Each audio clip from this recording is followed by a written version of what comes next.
బట్టతలతో బాధపడుతున్నారా? ఆధునితనమైన పద్ధతిలో hair transplantation చేయబడును. Face clinic, Hyderabad.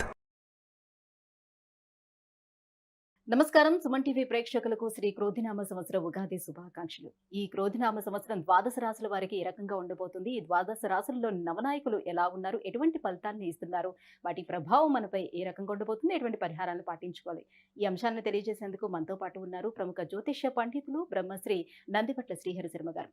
గురుగారు నమస్కారం. వాగర్థావివ సంపృక్తౌ వాగర్థ ప్రతిపత్తయే జగతః పితరౌ వందే పార్వతీ పరమేశ్వరౌ సదాశివసమారంభాం శంకరాచార్య మధ్యమాం అస్మదాచార్య పర్యంతం వందే గురు పరంపరాం. ఆదిత్యాయ చ సోమాయ మంగళాయ బుధాయ చ గురు శుక్ర శనిభ్యశ్చ రాహవే కేతవే నమః. గురుగారు, ద్వాదశ రాశుల్లో 7వ రాశి అయినటువంటి తులారాశికి ఈ శ్రీ క్రోధినామ సంవత్సరం ఏ రకంగా ఉండబోతుంది, నవనాయకులు ఎటువంటి ఫలితాలను ఇస్తున్నారు వీళ్ళకి? క్రోధినామ సంవత్సరం పేరులోనే క్రోధము అంటే కోపము కలిగి ఉండుట, కోపాన్ని ప్రదర్శించుట. గమనించుకున్నట్లయితే కరోనా తర్వాత వచ్చినటువంటి సంవత్సరాల్లో శ్రీ శుభకృతనామ సంవత్సరం, శోభకృతనామ సంవత్సరం ప్రజల యొక్క ఇబ్బందులను తొలగించుకుంటూ మనం విడివిడిగా అడుగులు వేసుకుంటూ ఆనందదాయకంగా మనం బయలుదేరాం. అయితే ఈ క్రోధినామ సంవత్సరానికి ప్రత్యేకత ఉంది. ప్రధానంగా ఈ క్రోధినామ సంవత్సరానికి రాజు కుజుడు, మంత్రి శని భగవానుడు. వీళ్ళ యొక్క గ్రహస్థితులను కనుక మనం పరిశీలన చేసినట్లయితే కుంభరాశిలో శని సంచారం జరుగుతున్న చేత యుద్ధ భయ వాతావరణం ఏర్పడుతుందని చెప్పవచ్చు. అలాగే శని కుజులు ఏ రాశిలో సంచారం చేస్తుంటారో కలిసి ఆ యొక్క సంచారం చేస్తున్నటువంటి సమయంలో యుద్ధ వాతావరణం ఏర్పడుతుంది అని కూడా మనకు చెప్పబడుతుంది. అలాగే పాలింపబడేటువంటి పాలించేటువంటి పాలకులు మంచివాళ్ళైతే ప్రజలు కూడా సంతోషంగా ఉంటారు.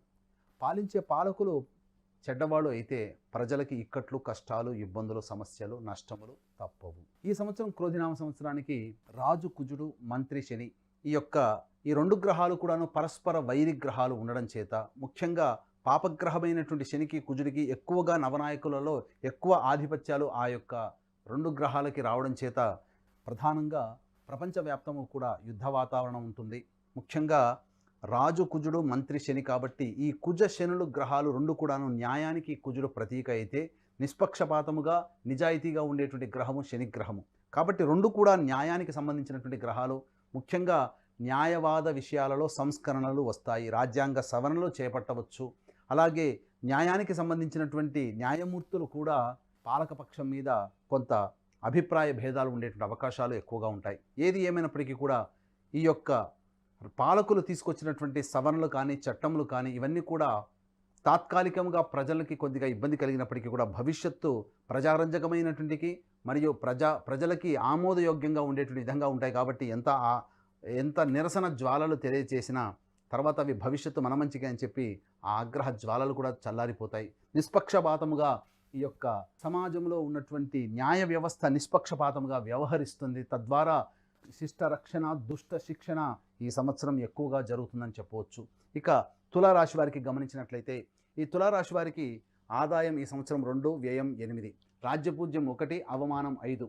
ఈ యొక్క పట్టిక, ఈ చిన్న పట్టికని మనం తెలుసుకొని ఈ సంవత్సరం తులారాశి వారికి ఎలా ఉండబోతుందో మనకు తెలియజేస్తుంది. అంటే ఆదాయం 2 అయినప్పుడు వ్యయం ఖర్చు అంటే మనం ఎక్కువగా ఖర్చు చేస్తామేమో, ఆదాయం తక్కువగా ఉంది కదా, ఖర్చు ఎలా చేస్తాము అని చెప్పి ఆలోచిస్తారు. అంటే దీని అర్థం ఏంటంటే ఆదాయం మనం 2 రూపాయలు సంపాదించినప్పుడు ఖర్చు 8 రూపాయలుగా ఉన్నప్పుడు మిగతా 6 రూపాయలు అప్పు చేసైనా మన యొక్క అవసరాలను తీర్చుకుంటాము అని చెప్పి ఈ యొక్క పట్టిక తెలియజేస్తుంది. దీని ద్వారా మనం తెలుసుకోవాల్సినటువంటి నీతి ఏంటంటే మన ఆదాయం తక్కువగా ఉంది, ఖర్చు కూడా ఎక్కువగా ఉన్నది కాబట్టి ఖర్చును తగ్గించుకోవాలి అని చెప్పి ఈ పట్టిక సూచిస్తుంది. తద్వారా ఎక్కువ ఖర్చుని మనం తగ్గించుకోగలుగుతాం. ఇక రాజ్యపూజ్యం 1, అవమానం 5 అన్నప్పుడు మనం ఏ పని చేసినా మన వెన్ను తట్టి ప్రోత్సహించేటువంటి వాళ్ళు, మన మంచి కోరేవారు మన పక్కన చుట్టుపక్కల ఒక్కరు ఉంటే మనల్ని చూసి అసూయపడి, ఈర్ష్యపడి మన యొక్క పతనాన్ని కోరుకునే వాళ్ళు మన చుట్టుపక్కల మన ముందు మంచిగా ఉండి వెనక గోతులు తవ్వే వాళ్ళు 5 మంది ఉంటారు. కాబట్టి అప్రమత్తతతో ప్రతి పని మనం ప్రయత్నం చేసేటప్పుడు, ప్రతి పని చేసేటప్పుడు మనం జాగ్రత్తగా ఉండాలని చెప్పి ఈ పట్టిక సూచిస్తుంది. ఇది చాలా జ్యోతిష శాస్త్రం యొక్క గొప్పతనం. సంవత్సరం అంతా మనం ఏ విధంగా ఆదాయాన్ని సమకూర్చుకోవాలి, ఖర్చు పెట్టుకోవాలి, మనం ఎవరితో ఎలా మెలగాలి అనేటువంటి ఈ 2 విషయాలు మనం చక్కగా ఉంటే అన్ని విషయాల్లో మనదే రాణింపుగా ఉంటుంది. ఇక చూసినట్లయితే ఈ తులారాశికి యోగకారకుడైనటువంటి శని 5వ స్థానంలో, 6వ స్థానంలో రాహువు, 8వ స్థానంలో గురువు, వ్యయ స్థానంలో కేతు సంచారం. చూసినట్లయితే రాశికి సంబంధించినటువంటి యోగకారక గ్రహాలన్నీ కూడా పరిపూర్ణంగా సంపూర్ణంగా యోగాన్ని ఇచ్చేటువంటి అవకాశం ఉంది. కాబట్టి ముఖ్యంగా ఈ రాశిలో జన్మించినటువంటి రాజకీయ నాయకులకి ఖచ్చితంగా ప్రజల యొక్క మన్నన పొంది రాజ్య పదవులు పొందుతారు, మంత్రి పదవులు కూడా పొందేటువంటి అవకాశం ఉంటుంది. ప్రధానంగా పార్టీలో వీరికి ఈ తులారాశిలో జన్మించినటువంటి వారికి రాజకీయ రంగంలో ఉన్నటువంటి వారికి పార్టీలో మంచి ప్లేస్ అనేటువంటిది లభిస్తుంది. తద్వారా మంచి యోగదాయకంగా ఉంటుందని చెప్పవచ్చు. ఇక గురుబలం స్వల్పమైనటువంటి కారణం చేత, అనగా గురుబలం తక్కువ ఉన్నటువంటి కారణం చేత మరియు వ్యయస్థానంలో కేతు సంచారం ఈ సంవత్సరం అంతా ఉండటం చేత చేసేటువంటి ప్రతి పనిలో కూడా ఆటంకాలు అడ్డంకులు అనేటువంటివి వస్తాయి. కానీ దైవ బలం చేత మానవ సంకల్పం చేత అధిగమించి తమ ప్రయత్నాలన్నీ కూడాను ముందుకు సాగదీసుకుంటారు.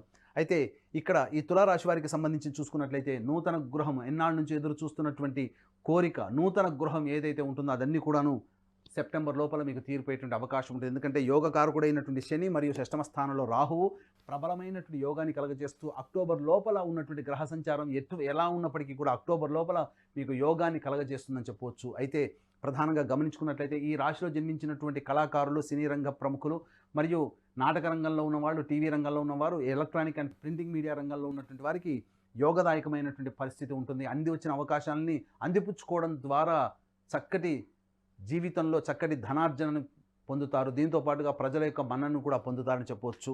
అయితే ప్రధానంగా చూసుకున్నట్లయితే ఈ రాశిలో జన్మించినటువంటి వారికి ప్రధానంగా ఈ ఎలక్ట్రానిక్ రంగంలో ఉన్నటువంటి వారికి చాలా అవకాశాలు అనేటువంటివి వస్తాయని చెప్పవచ్చు.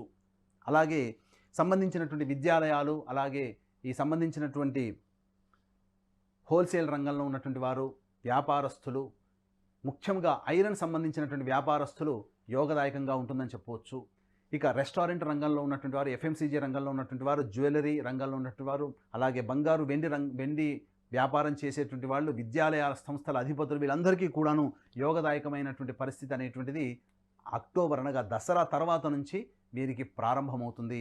అనగా 21 అక్టోబర్ 2024 నుంచి 21 జనవరి 2025 వరకు కుజస్తంభన అనేటువంటి కర్కాటకంలో ఉండడం, ఈ యొక్క కుజస్తంభన ప్రభావం వల్ల తులారాశి వారికి అప్పటి వరకు యోగించేటువంటి గ్రహాలైనటువంటి శని రాహువులు యోగదాయకంగా ఉన్నప్పటికీ కుజుడు సప్తమ దృష్టితో శని యొక్క రాశిని, శనిని కూడా వీక్షణ చేయడం, ఈ కారణం చేత ప్రధానముగా యోగించే గ్రహము శని ప్రభావం తగ్గి ఉండడం, ఈ కారణం చేత ఇబ్బందికర పరిస్థితులు అనేటువంటివి దసరా తర్వాత ప్రారంభమవుతాయి.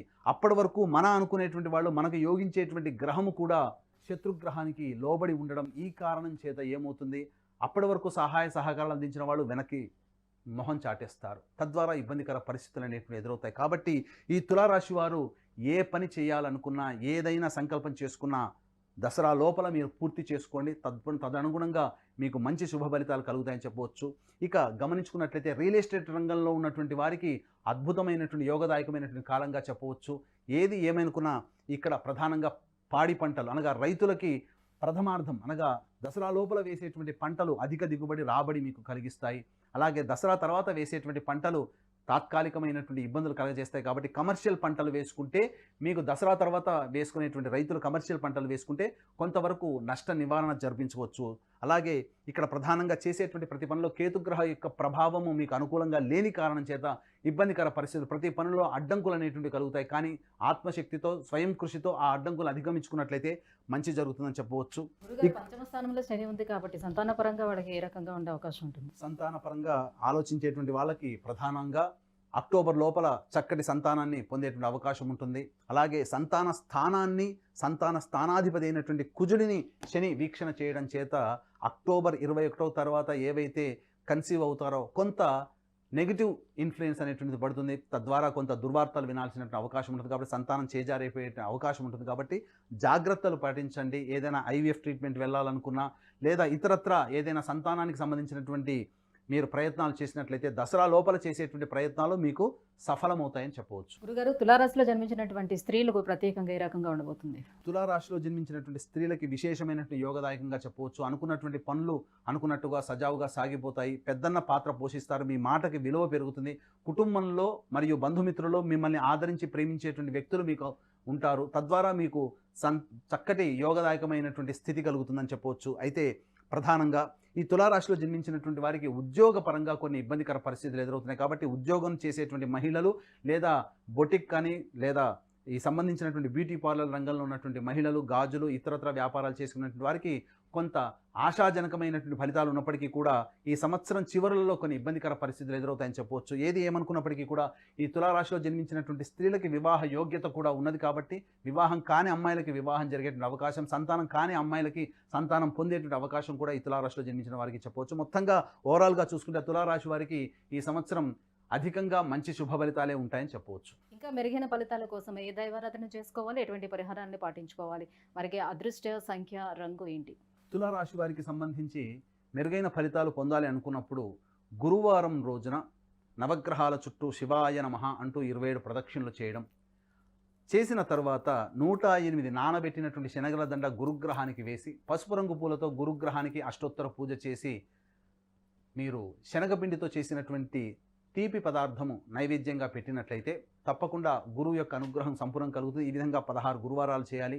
అలాగే ఏదైనా సమస్య వచ్చినప్పుడు ఆ సమస్య పరిష్కారం కావడం కోసం ప్రతిరోజు గరికతో గణపతికి అష్టోత్తర పూజ చేసి చిన్న బెల్లం ముద్ద నైవేద్యంగా పెట్టడం, ఈ విధంగా ఒక 27 రోజుల పాటు చేయండి. తప్పకుండా మీకు ఆ సమస్య పరిష్కారం అవుతుంది. ఇక గమనించుకున్నట్లయితే అదృష్ట సంఖ్య 6 మరియు 9.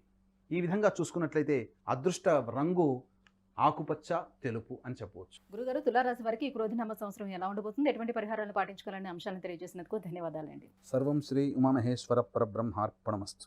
సుమన్ టీవీలో మీ పర్సనల్ అండ్ బిజినెస్ ప్రమోషన్స్ కోసం కింది నెంబర్కి కాంటాక్ట్ చేయండి.